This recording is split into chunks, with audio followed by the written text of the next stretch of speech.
US President Donald Trump has once again talked about taking over Cuba on the way home from Iran. Well, his comments come after he signed a sweeping new executive order imposing fresh sanctions on the island nation, targeting key sectors of its economy and warning foreign banks against doing business with those affected. Now, Trump stirred further controversy by suggesting the possibility of a US military presence near the island, at one point remarking that an aircraft carrier could be positioned just offshore. Listen to this.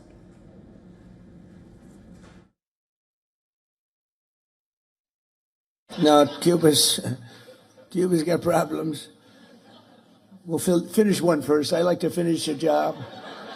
On the way back from on the way back from Iran, we'll have one of our big, maybe the USS Abraham Lincoln aircraft carrier, the biggest in the world. We'll have that come in, stop about 100 yards offshore, and they'll say, "Thank you very much, we give up."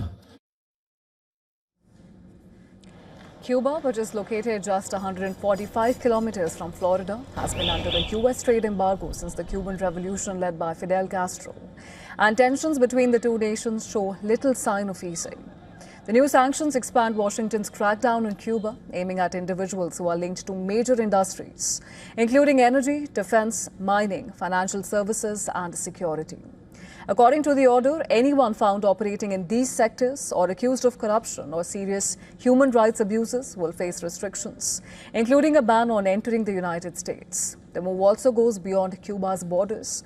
The U.S. has warned that foreign financial institutions dealing with sanctioned individuals could themselves face penalties, raising the stakes for global businesses. The latest measures come at a time when Cuba is already grappling with a deep economic crisis, which is worsened by fuel shortages and declining tourism.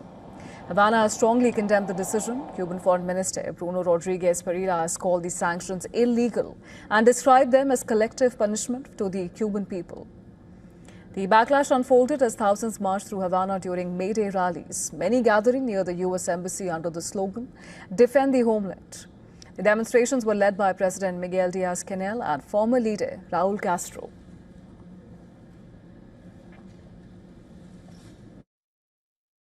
This is still another moment to support the revolution, to keep moving forward, and to show the enemy that we are prepared for anything.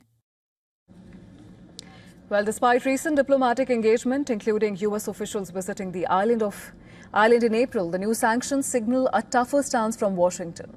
Secretary of State Marco Rubio, a longtime critic of the Cuban government, has repeatedly pushed for major political change in Havana.